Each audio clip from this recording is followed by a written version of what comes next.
Comment est-ce que j'ai créé un infoproduit ou formation en ligne en 2 jours et demi? Sachant que cette formation en ligne dure 3h45. Donc c'est ce que je vais t'expliquer au travers de ce podcast. Tu vas voir, ça va être beaucoup plus clair. Et surtout, on va voir les péripéties que j'ai pu vivre au travers de cette formation numérique. Et je sais que ça va pouvoir t'aider, ça va pouvoir t'apporter énormément. Puisque nous sommes donc dans le business de la connaissance. Je suis Nico Pen, bienvenue. Et dans ces podcasts, nous allons apprendre comment transformer tes connaissances en or. Et justement, c'est ce que j'ai fait en un temps record. Alors avant toute chose, je tiens à dire que ce type de performance n'est pas, n'est pas habituel. Dans le sens où pour moi, c'est normal. Pour la plupart des personnes, ce n'est pas le cas. Parce que j'ai créé énormément de formations, j'ai une capacité de travail que j'ai développé, des compétences que j'ai développées au fur et à mesure du temps, qui me permettent de produire rapidement. Cependant, même si ça ne va pas être dans un laps aussi court, tu peux très bien arriver à faire le même quota de formation en très peu de temps, en moins d'une semaine, on va dire moins d'une semaine de travail, ce qui est déjà pas mal. Donc on va commencer par le commencement. Alors ce qu'il faut savoir, c'est que l'histoire a commencé, donc la création de la formation s'est faite entre le lundi et le mercredi matin. Alors quand je parle de création, je parle de création du contenu de A à Z. Je ne parle pas de la partie marketing, ni de la partie vente. Et justement, venons-en à la partie marketing et vente. Ce qui s'est passé en fait sur cette formation, que tu trouveras d'ailleurs en description, je l'ai mis en description de ce podcast, c'est que cette formation-là, je n'ai pas commencé à l'écrire de suite. J'ai commencé à créer la page de vente de la formation avant de créer la formation elle-même. Et oui. Alors, je n'ai pas créé toute la page de vente, j'ai commencé à créer la base de cette fameuse page de vente. Et une fois que j'avais créé suffisamment de base, je me suis attaqué à la formation. Alors, pourquoi et quel est l'intérêt de partir dans ce sens-là? Eh bien, tout simplement parce que une des clés, comme je te l'avais expliqué sur un précédent podcast, et comme j'en parle plus justement en détail sur cette formation-là, c'est de faire un chemin qui va du point de départ de la personne jusqu'au point d'arrivée. C'est-à-dire où se trouve la personne que l'on souhaite aider, quelle est sa problématique, qui est-elle, et vers où on souhaite l'amener. Donc c'est pour ça que j'ai fait la page de vente avant de créer la formation. Tout simplement pour moi-même avoir une idée plus claire, plus précise du point de départ où se trouvait la personne et du point d'arrivée où je souhaitais l'amener. De vraiment avoir bien imprimé dans ma tête tout le but final vers lequel je souhaitais amener la personne qui suit la formation. Parce que le but du jeu, c'est pas pondre du contenu pour pondre du contenu. Ça, c'est facile. Non, c'est pondre, entre guillemets, c'est créer du contenu de telle sorte qu'il puisse amener un chemin permettant de diriger une personne d'un point, d'une difficulté jusqu'à sa résolution, d'aider véritablement ceux qui vont suivre la formation. Pour moi, c'est du respect, c'est respecter les personnes qui te suivent, c'est entre guillemets, excuse-moi l'expression, mais c'est pas faire de la merde, comme on peut voir, on fait une formation pour aider les gens, pour apporter. Et ça va être une formation qui va être constructive, qui va être utile pour les autres et parce que pour ceux qui les suivent, qui justement en auront pour leur argent, donc là au moins, eh bien, ils auront ce qu'ils ont demandé et ça va les aider. Et au-delà de ça, ça va augmenter la satisfaction client derrière et faire en sorte que tes clients puissent devenir des clients réguliers. Cette parenthèse mise à part, et ce petit coup de gueule, on va dire, sur certains points étant fait, on va passer maintenant à la création. Donc, nous arrivons le lundi matin. Lundi matin, j'avais donc l'idée précise de la formation que je souhaitais créer. J'avais même l'idée précise du nom du produit qui est transformer vos connaissances en un produit rentable. Donc ce nom de produit est important aussi parce que rien que par le titre, il dit de quoi ça parle. Donc je sais sur quoi je vais travailler, je sais exactement. De là, il est nécessaire de faire le plan pour aller sur ça. Donc sur ce plan, qu'est-ce que je fais le lundi matin? Je définis sur papier, parce que j'aime bien, comme ça je n'ai pas de distraction externe. Sur papier, j'écris le plan de la formation, le plan général, c'est-à-dire quelles sont les étapes pour y arriver. Il y avait 3 étapes. Et quelles sont les parties, les sous-segments sur ces 3 étapes-là. Donc là aussi, je ne vais pas me reprendre, mais j'en parle plus en détail sur la formation. Je fais tout cela. J'ai oublié de dire que j'avais commencé à travailler sur ça à 10 heures du matin. Je ne m'étais pas levé forcément très tôt ce matin-là. Donc je commence à travailler sur ça. 11 heures, je commence à faire le support de la formation. J'ai hésité un petit moment entre faire du mind map et de la présentation type PowerPoint avec Keynote sur Mac. Finalement, je prends Keynote sur Mac et ce pour une raison bien précise dont je te parlerai juste après. Ça sera la suite de l'aventure parce que là, on va arriver sur la partie aventure.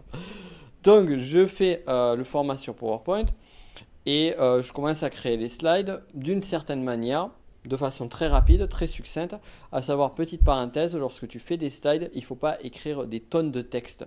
Il vaut mieux écrire peu de texte et pouvoir, toi, étayer autour de ce texte-là. Parce que trop de texte, trop d'informations tue l'information. Parenthèse étant fermée, je crée mes slides pour le module 1 et la moitié du module 2 de la formation. Il y avait 3 modules.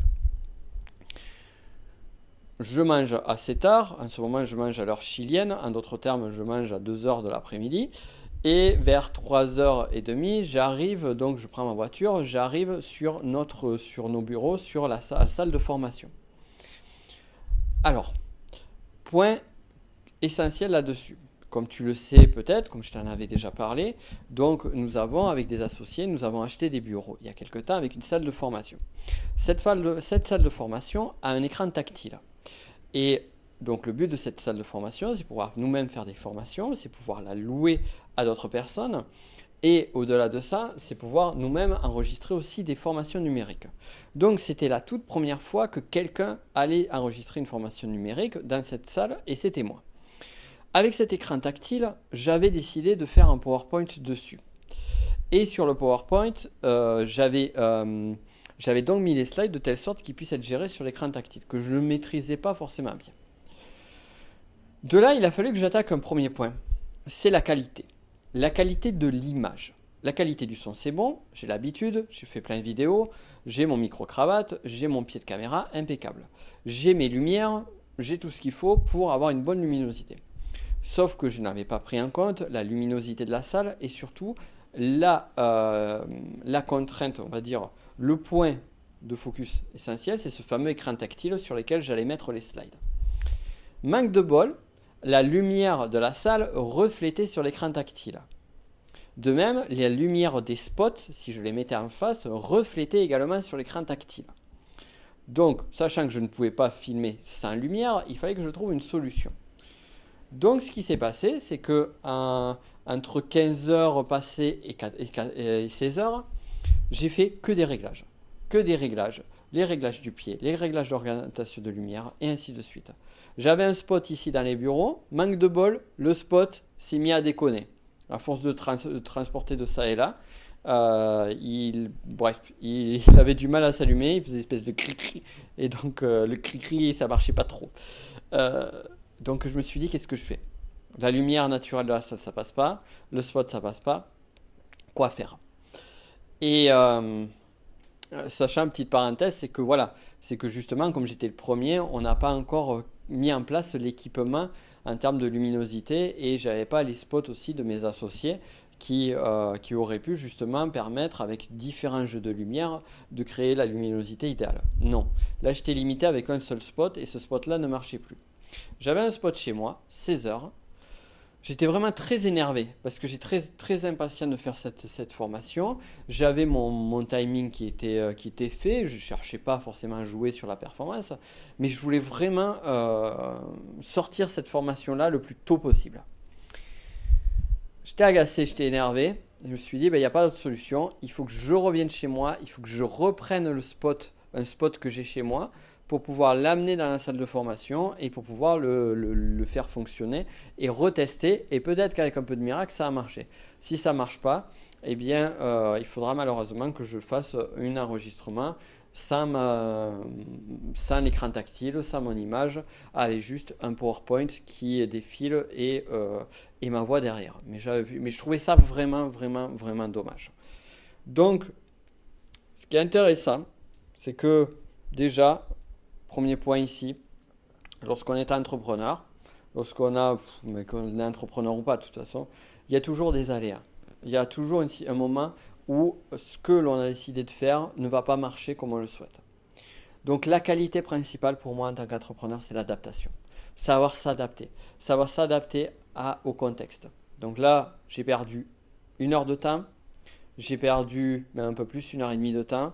J'étais sur un contexte qui n'était pas favorable, j'avais anticipé des choses qui n'ont pas fonctionné. Donc voilà, donc je m'adapte. J'ai pris ma voiture, je suis allé récupérer le spot. Heureusement, j'habite pas très loin de la salle de formation. Je reviens, je fais les réglages, boum, alléluia, ça a l'air de bien marcher. Sauf que, à un moment donné, quand je mettais certains slides, il y avait des slides de couleur un petit peu sombre, et quand je mettais les slides de couleur claire, et bien là, le réglage de luminosité de ma caméra déconnait et me mettait une luminosité mauvaise. Ah, super, j'avais pas pensé à ça non plus. Donc, qu'est-ce que j'ai fait? Eh bien, j'avais pris une chemise blanche exprès, ma belle chemise blanche, euh, pour faire la vidéo. Et j'avais une chemise classique verte voilà, une chemise d'été. Je me suis dit, tiens, peut-être que ça doit être la luminosité de la chemise blanche. J'ai mis la chemise d'été, j'ai changé les slides, j'ai changé la couleur. Et là, du coup, j'ai enfin pu avoir le réglage parfait avec une super luminosité. J'ai été vraiment, parce que j'ai fait vraiment un peu le MacGyver sur cette fois-ci.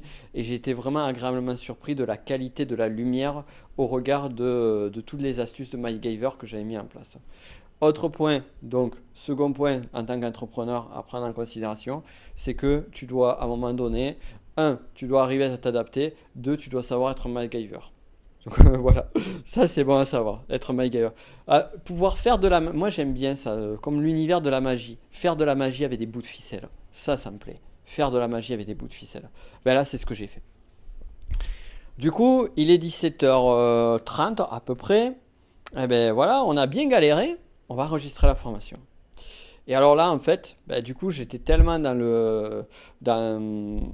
j'avais tellement envie j'étais tellement entêté, j'étais tellement dans ces galères que quand j'ai commencé à enregistrer, je me suis pas arrêté. Donc 17h30, j'ai commencé à enregistrer. Première vidéo. Bam, on arrête. Seconde vidéo. On regarde quand même si le son est bon, si la vidéo est bon. Ça, fais-le. Tu vas comprendre pourquoi ça va être utile sur le second jour.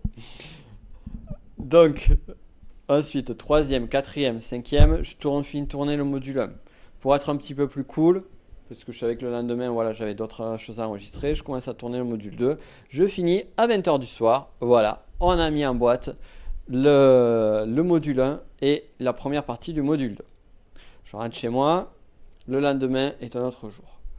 Le matin, pareil, rebelote, j'enregistre les slides chez moi. Je finis les slides du module 2, du module 3. Et j'avais vraiment envie de profiter de mon énergie pour enregistrer le matin. J'arrive à 11h, j'enregistre une partie du module 2, je finis le module, oui, d'ailleurs je finis le module 2, je commence légèrement le module 3. Je me suis dit, bon, mais l'après-midi, je vais faire le module 3. Je rentre, je mange à l'heure chilienne, et j'arrive ici, il est 15h passé, et manque de bol, j'avais complètement oublié un rendez-vous que j'avais à 15h30 avec l'équipe Facebook. Ce qu'il faut savoir, et si je te dis ça, c'est parce que ça a son importance dans l'histoire. Ce qu'il faut savoir, c'est que l'équipe Facebook, quand tu dépenses un gros montant de publicité sur Facebook, en fait, tu as une équipe de managers de Facebook, une équipe qui t'aide à optimiser tes publicités Facebook. Donc j'avais un rendez-vous avec la nouvelle personne qui allait s'occuper de mon compte. Alors ils font ça gratuitement. Bon, en même temps, tu me diras, avec les budgets des fois qu'on investit, c'est aidant pour tout le monde, puisque du coup ça encourage aussi à dépenser encore plus de budget ou autre. Bref, mais en tout cas c'est très aidant. Donc j'avais rendez-vous à 15h30, donc j'essaie d'enregistrer un maximum juste avant, entre 15h et 15h30, j'arrive à faire un cours et la moitié de notre cours.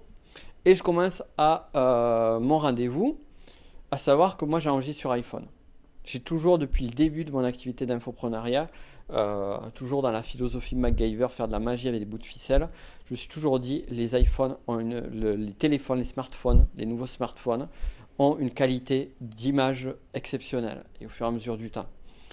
Surtout quand on était habitué au caméscope et tout ça, et puis à tout ce qu'on a pu voir avant. Donc j'ai toujours enregistré avec ça. Et ça me va très bien. Et en plus, c'est un format, c'est un outil minimaliste. Et jamais personne m'a dit quoi que ce soit sur la qualité de mes vidéos ou autre. La qualité de l'image, du moins. Parce que je travaille aussi à luminosité et tout ce qu'il y a derrière. Parenthèse entre-temps, je fais mon truc. Donc je fais mon rendez-vous. Ça dure une demi-heure. Je finis le rendez-vous. Je continue à enregistrer.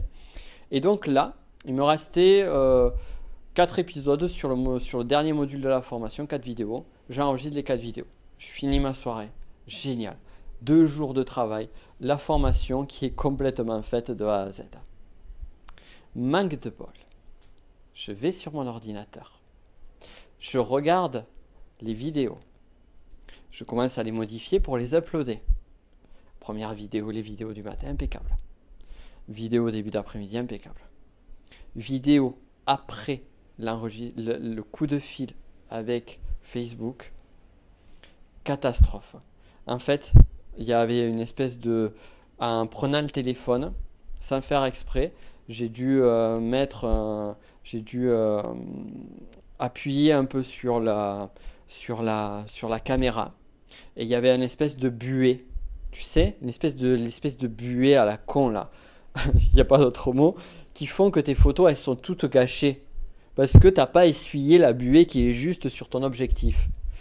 Et ben, sauf que là, c'est pas des photos qui ont été gâchées. C'était environ 1 heure d'enregistrement qui était gâché. Et je ne l'avais pas vu. J'étais tellement focalisé à enregistrer le contenu que j'avais vérifié si l'audio était bon à chaque fois que je prenais une prise. Mais je n'avais pas vérifié si vraiment, l'image, je la voyais comme normalement. Je ne m'étais pas soucié. Surtout que bon, j'ai des petits problèmes de vue, donc forcément, je n'avais pas mes lunettes. Mais je n'avais pas vérifié voilà, qu'il y avait une espèce de petite fadeur dessus. Et je me suis dit, mais est-ce que c'est acceptable ou pas? J'ai essayé de faire un petit retouche avec Final Cut. Ça a marché un petit peu mieux. Je me suis dit, bon, on va voir le lendemain matin, mais je pense que je vais être obligé de le refaire. Et donc, du coup, le lendemain matin, le mercredi matin, j'ai réenregistré ça. Ce qui a été une bonne chose parce que finalement, je les ai fait de meilleure qualité. Le fait d'y revenir dessus, de le refaire, c'est pas forcément idéal. Moi, je déteste refaire des choses quand je fais quelque chose. J'ai horreur de repasser 2 fois, 3 fois dessus. Mais bon, là, c'était nécessaire. Et finalement, ça a amené de la qualité. Donc, le troisième point, on va dire, troisième leçon à tirer de cette histoire, c'est à chaque fois que tu fais un enregistrement, que tu produis quelque chose, que ce soit un texte, que ce soit une vidéo ou autre, sécurise le travail. Sécurise dans le travail dans le sens vérifie. Vérifie que le travail a bien été tourné sur la vidéo, que le son a bien été enregistré, ou si tu as écrit un texte, vérifie qu'il a été bien enregistré sur ton ordinateur. Si à un moment donné, il y a une possibilité de le perdre, vérifie que tu l'as copié ailleurs. Combien de personnes j'ai entendu qui ont perdu des heures et des heures, voire des journées de travail parce qu'ils n'ont pas enregistré, ne serait-ce qu'à un moment donné, parce qu'ils n'ont pas vérifié. Et là, tu vois, je suis tombé en plein dans cette erreur. Donc, lorsqu'on est dans une phase productive, surtout lorsqu'elle est très forte, il faut quand même avoir ce souci de sécurisation derrière. Donc, garde-le en tête et ça va bien se passer. Donc voilà ma petite aventure. Donc je vais te raconter comment j'ai créé une formation en 2 jours et demi. Ce qu'il faut retenir de cette histoire, c'est énormément de choses. C'est déjà à un moment donné, il faut que tu saches t'adapter, comme on l'a dit. Il faut que tu saches t'adapter, il faut que tu saches créer de la magie avec des bouts de ficelle, jouer au MacGyver parce que des fois c'est nécessaire de le faire. Des fois tu n'as pas le choix, des fois tu as des contraintes externes qui justement par l'adaptabilité t'amènent à ça. Il faut savoir persévérer parce que ça aussi c'est de la persévérance. Tu vois, j'aurais pu laisser tomber et repartir sur un format classique. Et voilà, à un moment donné, c'est que ce soit agréable ou pas, il faut le faire. Ça aussi, ça c'est un autre point. Et aussi, dernier point, donc sécurise au maximum. Et en termes de création de contenu, puisque là on était sur la création de contenu en amont, en termes de création de contenu, c'est très simple. Ce que tu fais en termes de création de contenu, c'est d'abord tu identifies quelque chose qui va amener la personne du point A au point B. Je t'invite à revoir le podcast qui est lié à ça ou mieux encore la formation qui l'explique plus en détail qui a un lien en description. et toujours dans ce qui est expliqué dans cette formation. Donc tu fais le point A au point B, tu arrives à sortir vraiment tout ce que tu veux sortir sur chaque point, le dire plus en détail. Bon, après il y a la partie pédagogique, ça aussi d'ailleurs j'en parle sur la formation, et à mettre en place. Et après, une fois que tu as mis en place, tu as commencé à développer tout ça, eh bien tu commences à créer. Tu crées. Alors, ce que tu peux très bien faire, il y a différentes façons de faire. Certains aiment faire tout de A à Z. Moi, ce que j'aime bien faire, c'est faire le plan général de la formation, faire les grandes étapes. Une fois les grandes étapes sont faites, je commence à travailler sur les premières vidéos, sur le premier module ou le second module de la formation. Et bien souvent, une fois que les premiers modules de la formation sont produits, il est pas impossible que je modifie certaines choses ou que je rajoute des choses après. Donc c'est bien en termes de créativité, ça va t'aider. Et donc le dernier point, c'est que finalement, tu vois, là, j'ai essayé quelque chose de nouveau avec l'écran tactile. J'ai fait pas mal de tests, tout ça, je me suis vraiment adapté. Et en fait, ce qu'on peut se rendre compte, c'est que même en faisant un format vidéo, c'était la première fois que je faisais ce type de format vidéo, tu le verras dans la formation, comment le rendu final. Mais en faisant ce format de vidéo, eh bien, je me rends compte que finalement, on peut arriver à faire une formation en 2 jours et demi avec un format en se réadaptant et en ayant des contraintes de travail qui sont très, très fortes. Et oui, ces petites dernières parenthèses, c'est comme tu l'as vu, en fait, quand je suis dans la phase de productivité, de création, je fais tout d'affilée. Je fais tout dans le flow, parce que si je faisais une vidéo, que j'attendais, je refais une vidéo, puis j'attends, je fais une 3e vidéo, ça aurait pu prendre des semaines et des semaines. Donc je fais tout en flow. Voilà, je t'ai dit beaucoup de choses aujourd'hui. On a vu beaucoup de choses. Donc je te laisse là-dessus. Et voilà, on se dit à très vite. Je ne sais pas sur quel sujet on parlera au prochain podcast. Écoute, ça sera la surprise, autant pour moi que pour toi. Autant pour toi que pour moi, plutôt. Donc voilà. Allez, à très vite. Je te souhaite une bonne journée. Ah oui, et dernier point, je l'oubliais, c'est pense à noter la qualité de mes podcasts. Si tu ne l'as pas déjà fait, tu as juste à le faire une fois sur iTunes ou sur d'autres plateformes en mettant une jolie note 5 étoiles si ça t'a appelé, et en mettant un petit commentaire. Moi, ça m'aide à donner plus de visibilité au podcast et à en produire encore plus. Voilà, parce que c'est très éclatant. À très vite. Ciao.